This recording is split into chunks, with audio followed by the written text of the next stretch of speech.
เหมยสงค่ะเหมยสงพี่น้องผู้ปันแห้งค่ะสายหมอหอมกุ๊กก๊อกกุ๊กก้นค่ะมื้อนี้เป็นวันที่11เดือนธันวาคมปี2025ในตอนรายการเฮาค่ะตอนนี้เดี๋ยวเนาะพี่น้องค่ะมารับถอมด้วยข่าวง่าวลองในค่ะในก็ได้เลยว่าเป็นข่าวง่าวอันลือใหญ่ว่าอยู่พ่องย่ามมื้อเหลียวในเกี่ยวกับเลยลองหมอยายิ่งเนี่ยเนาะลอมขายยานอนหลับยาซุ่มสาวในนั่นค่ะเฮาค่ะมาถ่อมด้วยลองตั้งเปิงเป็นลายโหย้อยย่ำมันค่ะ เมื่อวันที่10เดือนธันวาคมที่6ปี2025เข้ายามกลางไหน9โมงครึ่งนั่นอยู่ที่เจ้าหน้าที่ภูมิพลพรฝ่ายป้ายอยู่หลีเจ้าหน้าที่ภูมิพลพรฝ่ายอาหารตั้งกินและยาและเจ้าหน้าที่ฝ่ายเกี่ยวข้องหลายป่าหลายฝ่ายไล่โฮมกันเสียก็ไล่ลงปืนตีกดทัดไว้หลังเสสืบฮู้ว่ามีลองสั่งซื้อยานอนหลับอำนั้นก็ยาซุ่มสาวอันว่านั้นนำแห้งนั้นในเสียก็ไหลลงปืนดีกว่ากดทัดปืนดีเขตพญาไทเมืองเกาะกรุงเทพเฮ็ดจังไหนคะเพราะว่ากว่ากดทัดเหี่ยวเนี่ยก็ไหลครบทบหันเตค่ะก้มโตไหลผู้เกี่ยวข้อง2ก่อค่ะในนั้นก็ได้มีหมอยายิ่งจื้อห้องว่าหมอแอเนี่ยเนาะยก็แทงก่อนหนึ่งเป็นโพจ่ายค่ะก้นลุ่มลาโดยถึงปืนตีอันเก็บไว้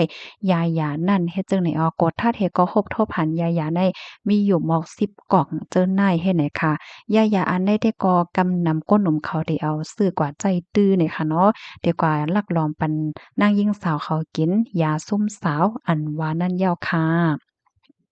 ลือเซนั่นเนี่ยก็เลยฮู้ว่าอันหมอยาในและกับสืบกับสารเฮ็ดสร้างจ้อมในเต็มีอยู่หมอก11คลินิก11ห้องยาเฮ็ดจังไหนคะก้อยกาว่า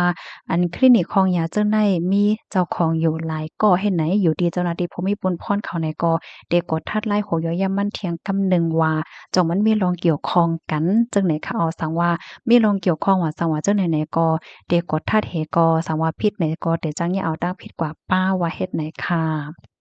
เมื่อว่าค่ะเนาะวันที่10ในเนี่ยก็มีข่าวคืบหน้าออกมาแทงว่าตั้งฝ่ายผู้ใหญ่ก้นหลงค่ะเนาะตีของกันฝ่ายคาบการคนเนี่ยก็ไล่จิตสั่งให้หมอแอเนี่ยค่ะนะออกออกหน้าการคาบการคนไว้ก่อนเย้าว่าเฮ็ดจั่งใดคะกำในเฮาคามาถ่อมด้วยค่ะนะหมอแออันว่าแน่ก็เดเลยว่าเป็นผู้อันลงเรียนลองการล่มล่าด้วยถึงลูกอ่อนแลก้นหนุ่มเกี่ยวเลยลองป้ายใจ เมื่อหนังตั้งเป็นคิงเอามองใจตั้งเป็นไม้อกไม้ใจแห้งหนาว่าสังว่าเจิ้นนายเฮ็ดให้ค่ะเตเลยว่าเป็นโพดีอันลงเรียนฝ่ายป้ายใจก็หนึ่งก็วาไลเฮ็ดให้ค่ะนะลือเซนั่นค่ะเพราะว่ามาด้วยเทียงเกี่ยวเลยลองนั่งยิงเปิงฟางหางนั่งยิงกัดเขียนในก็เป็นตัวอย่างตีหลีตอนตานั่งยิงตั้งนำเฮ็ดจังได๋ค่ะนะหมอแอในเป็นนั่งยิงตีหังหลีแลดเซียวก้วยมกาซ้ำกัดเขียนลงเรียนแทงหลายๆมิ้วค่ะเนาะว่าที่เป็นในตอนของการใจตื้อภาษาความลาดในตอนของการลงเรียนฝ่ายป้ายยาป้ายหมอยาซ้ำเป็นป้าเทียงปลีก หรือเสนั่นก็ซ้ำลงเรียนฝ่ายกับสารลองเฮ็ดสื่อว่าสังว่าเจิ้นได้เฮ็ดแหน่คากำในเฮาค่ะเนี่ยก็มาถ่อมด้วยลองปืนเกียบเปิ้นอีกหนึ่งเนี่ยค่ะเนาะจื้อได้ก็ห้องว่าอัญชุลีธีระวงศ์ไพศาลจื้อเล่นห้องว่าแอเนี่ยเกิดเมื่อวันที่21เดือนธันวาคมที่8ปีพุทธศักราช2เฮง5ปาก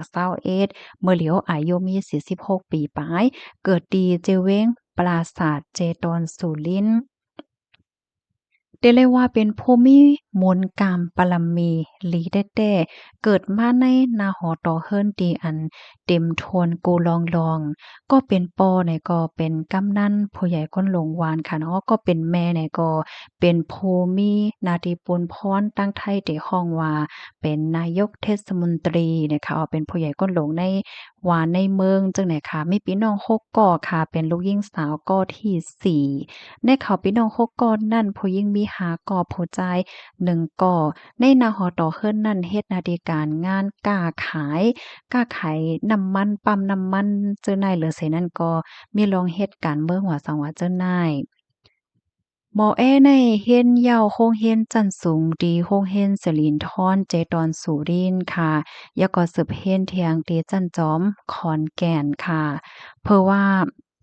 ปะยอก็อันเฮียนในก็ได้เฮียนหลายเมี้ยวค่ะเนาะป้าเจมลองยายาว่าฝ่ายป้ายหมอยาว่าสองว่าเจิ้นนายค่ะเพราะว่าก็แย่มาเย้าเนี่ยก็เข้าหับทำการนะคะหับการขนเป็นปลิกเนี่ยค่ะเนาะถึงตีไลจันตั้งไทยได้ฮ้องว่าพันตำรวจเอกนะคะเป็นป้าหมอยาเฮ็ดให้ค่ะก็เปิ้นนั้นแล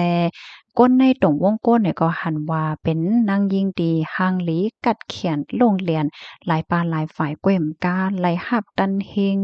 หลายอันว่าสังว่าเจ้าในป้าเทียงเนี่ยเสียวก็ไล่หับสู่รางวัลเจ้าในตั้งนำในค่ะเนี่ยก็อยู่ที่ห้องการฝ่ายฟิงทุ่งค่ะเนาะก็ไล่มอบปันสู่รางวัลโพใจภาษาความลาดไทยไหลหลียอก็ตั้งฝ่ายสมาคมผู้สื่อข่าวเขาได้ก็ไล่ปันสู่รางวัลเกี่ยวกับเลยรองการข่าวการสื่อ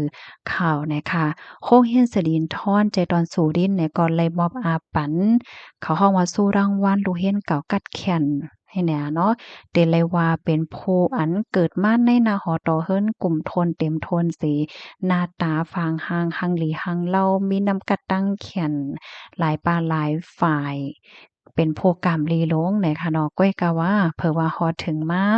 พ่องอายุ46ปีเก่าเลิน20วัน ในวันที่10เดือนธันวาคมปี2525นั่นก็ถูกญาติเจ้าหน้าที่ภูมิพลพรเขาไล่ลงเปิ้นดีกดท่าเสียก็คบทบหันว่าอันเฮ็ดสร้างกว่านั้นมีไว้ตั้งพิษเฮ็ดจังไหนมื้อเหลียวเนี่ยอยู่ดีเจ้าหน้าที่ภูมิพลพรเขาไหนก็หาซักเสหลักฐานมันกูสำแสนเปิงเสสังว่าลุ่มแดบดอตะลาไหลแดบดาเสียก็หมอพิษเดปะว่าไหนจึงเตจางญาตดตามเหมือนหนัง ย่าให้ออกการคาบการคนข้อที่2ค่ะถอนขึ้นตำแหน่งตั้นเฮงตั้งเซงข้อที่3ค่ะเนาะอันไล่ไว้ความใต้เฮาได้เลยว่าจังหือค่ะเพราะว่าเป็นผู้หับการคนว่าสังว่าจังไหนก็เตไล่เหมือนจังดังว่าอันหมัดหน้าซื่อว่าสังว่าจังไหนค่ะนะก็สำแสนเปิงในก็เตจังย่ายึดถอนเอาคืนเนี่ยค่ะข้อที่4เนี่ยค่ะเนาะไว้อันย้อนไว้ ว่าสังว่าจั่งใดคะเนาะตัวอย่างเปิงแตกมันไหนเพราะว่าเฮ็ดหน้าที่การงานอีหังนี่ก็เปิ้นได้แลกว่าย้อนไว้รับรองว่าสังว่าจั่งใดนั่นค่ะนะอันนี้ก็ได้จังย่าถอนคืนค่ะข้อที่5นี่ก็โคของเงินคำนั้นก็ได้จังยึดเอาคืนตั้งเส็งข้อที่6นี่ก็ได้จังถูกย่าตามคอกว่าหนังในค่ะมื้อเหลียวในพอมีบุญพรเขานี่ก็ตึกเอาสักเสหลักฐานมันอยู่เฮ็ดจั่งใดคะเนาะ ลองอันลอมคายาส้มสาวหางในกอเฮ็ดมาเข้าตั้งหึงหมอก4 ปีจังไหนยาวเนี่ยค่ะอ๋อค่ะข่าวง่าโหนในพี่น้องค่ะรับถอมยาวหันเถินจึงหือพองในกอสื่อข่าวใหญ่ละลายห้องการเปิ้นในกอเปิ้นแพค่ะนะว่าได้เป็นห้องการข่าวมติชนห้องการข่าวสนุกห้องการข่าวไทยรัฐว่าสังว่าเจิ้นนายเฮ็ดไหนค่ะข่าวคนในละลายก็ปันตั้งหันถึงตั้งนำค่ะนะมาเจอก็ว่าในข้าวตั้งอันลอมคายยายาส้มสาวว่าสังว่าจังไหนใน เดี๋ยวมีนางยิ่งเป็นกาหือเนาะเดี๋ยวอันกินยากกว่าเสียวก็เฮ็ดให้ครบทบลองตั้งอย่าเพิดในภาวะจาดปานนางยิ่งหมังก็ค่ะเนาะอำไลตั้งใจเสียวก็ซุ่มสาวซุ่มโตกว่าแลจึ้นนั้นรู้ในอกในใจเขาเป็นหือเขาเก่ากินไว้หือว่าสังว่าจึ้นนายเฮ็ดไหนเนาะมันก็ว่าอโลหังลิกัดแขนเต็มทนกูลองจังไหนหลีเสียหลายติเยาเนาะเฮ็ดไหนก็มีมันก็ว่าการใจตึบเพราะว่าจาดปานในเพราะว่าอำสติได้เต้นในจึงมันก็จังเฮ็ดให้ เอาลองอย่าเพิ่นลงเข้ามาในว่าในจัดปานไหนค่ะเนาะมันก็ว่าเป็นนางยิ่งหนังกันอำกึ่งลีไลลมขายยาจังได๋เนาะย้อนเพราะว่ายาๆเนี่ยมันก็เฮ็ดให้ดีนางยิ่งนั่นน่ะเนาะนางยิ่งกินกว่าย่อมโคโตเฮียก็ทุกข์ยากเปิ้นโลหลายกันจันว่าสังว่าเจิ้นนายให้ไหนค่ะพี่น้องค่ะรับถอมยาวหันเทินจึงหือพองคาหนังเฮอเดจังเป็นคอฟังสติและเป็นตอนสอนในใจทางไผมันนั่นก็ใจกันสืบเปิ้นแพ่แช่กว่าเสกำค่ะยินจมใหญ่นำค่ะหมอยสูงค่ะ